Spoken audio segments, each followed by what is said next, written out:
Bonjour les gens, aujourd'hui au courrier une boîte plus longue que large. Chut, j'ai reçu des sextoys.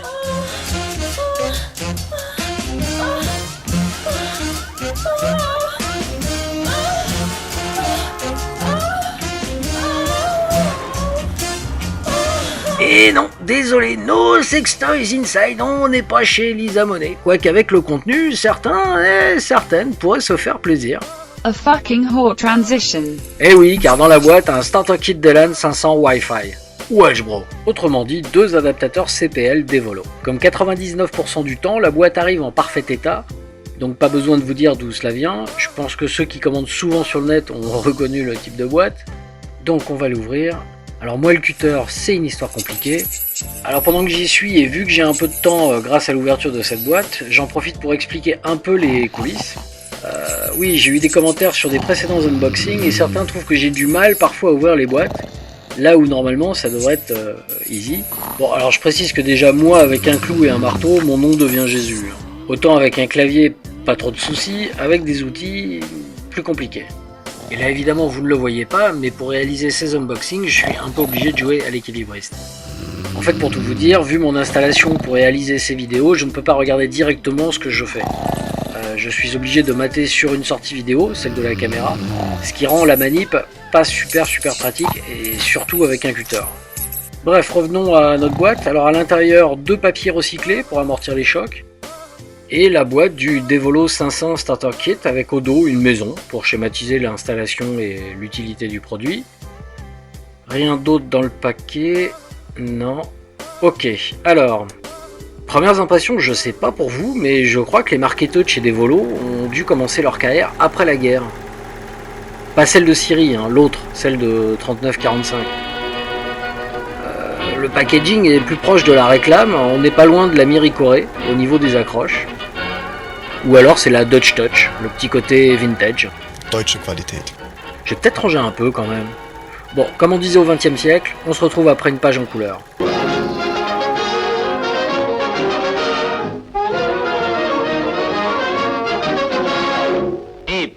Toujours dans le mille, avec Balzac 0001.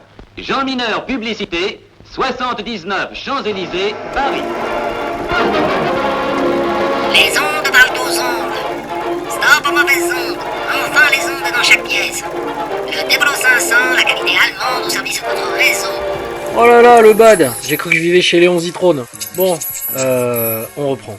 Donc un pack comme celui que je vous présente aujourd'hui avec 2 adaptateurs, l'un raccordé à votre routeur ou box par exemple. Alors pour faire simple et compréhensible, je vais l'appeler le boîtier maître. C'est donc celui qui va capter le flux de votre réseau et le renvoyer vers le second adaptateur que je vais surnommer Slave et qui lui se charge d'étendre la portée de votre réseau. 2 autres packs existent, un avec juste un adaptateur Slave et enfin un 3e bundle contenant un adaptateur Master et 2 Slave. A ce jour, le prix du bundle avec juste le Slave est aux alentours de 60 €, pour celui que je vous présente aux alentours de 80 et pour l'offre avec les 3 adaptateurs, comptez un peu plus de 120 €. Allez, on ouvre la boîte. Petite parenthèse, comme très souvent dans mes vidéos d'unboxing, je ne les montre qu'après avoir testé les produits achetés. Autrement dit, je les ouvre, les filme, les utilise, puis après quelques temps, monte la vidéo et enfin la diffuse. Cela pour vous donner en plus de l'ouverture du produit, mon ressenti afin de vous aider dans votre choix. Donc pour les specs, nous sommes dans du standard, pour l'Ethernet du 10/100, pour le gigabyte il vous faudra oublier, pour le Wi-Fi toutes les normes actuelles, BGNP, donc du 802.11 et 802.1 plus du 802.3 et du 802.3U et 802.3X. Il est vendu pour du 500 MB, autrement dit du 62 MB, on est plus proche en réalité du 45-50 MO, qu'autre chose, et pour le Wi-Fi là ça chute, on est entre le 20 et 25 MO. Bon, alors après ça dépend forcément de votre installation électrique et des différentes interférences que les adaptateurs rencontreront, comme des halogènes, multiprises, etc. etc. Pour mon installation, j'ai branché le premier adaptateur, donc si vous avez suivi, celui que j'appelle maître, non pas sur un routeur ou une box, mais sur un répéteur Wi-Fi, qui est le Netgear WN 3100RP, dont j'ai déjà parlé d'ailleurs dans une autre vidéo, que vous pouvez aussi aller voir. Et le second boîtier, le Slave, dans une autre maison, collé à la première et dépendant de la même installation électrique. C'est important parce que sinon ça ne fonctionnera pas. Pour vous donner une autre idée, les deux boîtiers sont séparés par plus de 100 mètres l'un de l'autre. La maison est assez grande, sur plusieurs étages, donc voilà, ce type de produit me convenait parfaitement pour étendre mon réseau. Alors, reprenons. À l'intérieur de la boîte, une dock, très sommaire. Petite remarque, elle se veut simple et elle ne l'est pas. En fait, l'installation est effectivement simple, mais si on suit vraiment le guide, on se complique la vie. Une autre brochure pour nous dire qu'on peut gagner un truc, ouais bon super, Osef.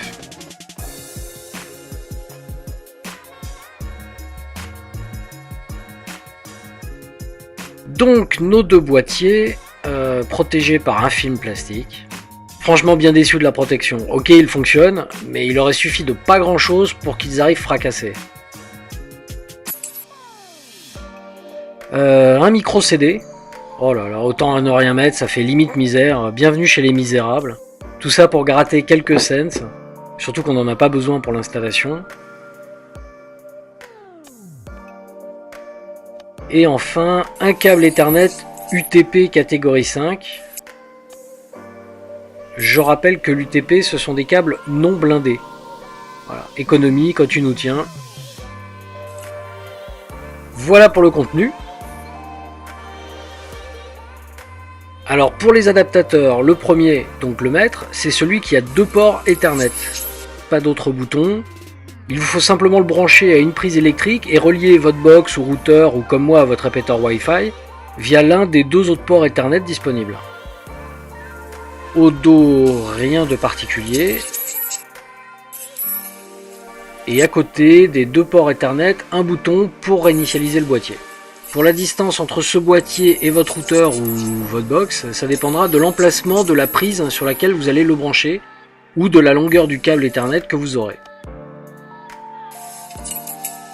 Pour le second boîtier, donc le Slave, plus volumineux, un port Ethernet en dessous, il vous permet de connecter à l'adaptateur soit un routeur, un hub ou autre, pour récupérer sous forme filaire le flux de votre réseau, et également un bouton pour réinitialiser le boîtier. Au dos, le QR code et la clé Wi-Fi. Et en façade, les deux boutons de connexion, le premier pour récupérer le Wi-Fi, le second pour crypter la connexion entre le boîtier maître et l'esclave. Alors pour les premières impressions, les plus, l'installation, la configuration qui ne pose aucun problème, le produit en lui-même qui fait le job et qui s'avère extrêmement pratique et conviendra parfaitement à des gens ayant besoin d'étendre leur réseau sans se prendre la tête. Ni un plus, ni un moins, l'application. Il s'agit en fait d'une web appli faisant le lien vers la page d'admin du Devolo 500. Simple et complète, mais moche, mais moche. Évidemment, on n'y passera pas sa vie, de toute façon même si on le voulait, on le supporterait pas. Elle est moche. Elle me rappelle Corinne en CM2. Bon, elle fait le job, ni plus ni moins, comme Corinne en CM2. Le premier point faible, bon, finalement qu'il n'en est pas un, car je le savais avant d'acheter le bundle, les adaptateurs n'ayant pas comme sur d'autres modèles des prises femelles incorporées, ils condamnent de facto les prises sur lesquelles ils sont installés. Maintenant les autres modèles en question sont plus chers, à voir. Finalement le seul véritable point noir est que ces boîtiers chauffent beaucoup. Alors oui, moins chaud que des SK qui sur une échelle de 10 est à 20, les adaptateurs eux sont à 9,5. Non, ça n'était pas un rapport tarifé, et je n'en suis pas fier. Je les ai laissés brancher plus de 3 semaines et ils étaient vraiment chauds à toucher, ce qui forcément altère les performances, le meilleur exemple étant un Chromecast connecté au Wi-Fi du Devolo Esclave et qui est chargé entre autres de diffuser des vidéos via Plex, etc. Lorsque le boîtier Devolo reste trop longtemps branché, les films saccadent et la connexion devient faible et instable. Alors d'accord, il suffit de les débrancher et d'attendre que les boîtiers refroidissent pour qu'ensuite tout redevienne normal. Mais bon, c'est pas super génial, et surtout cela oblige à penser à débrancher de temps à autre les boîtiers. En conclusion, bon produit, pas cher, et qui fait ce qu'on lui demande de faire, mais un produit qui visiblement doit être amélioré. Voilà, c'était l'unboxing du Devolo Delan 500 Starter Kit. Merci de m'avoir suivi. Si la vidéo vous a plu, un pouce vert, et puis n'hésitez pas à vous abonner à ma chaîne, histoire d'être informé de mes prochaines vidéos. A très bientôt les gens, ciao ciao.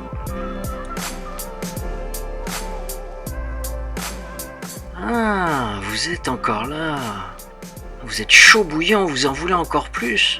Faites-vous plaisir, regardez mes autres vidéos.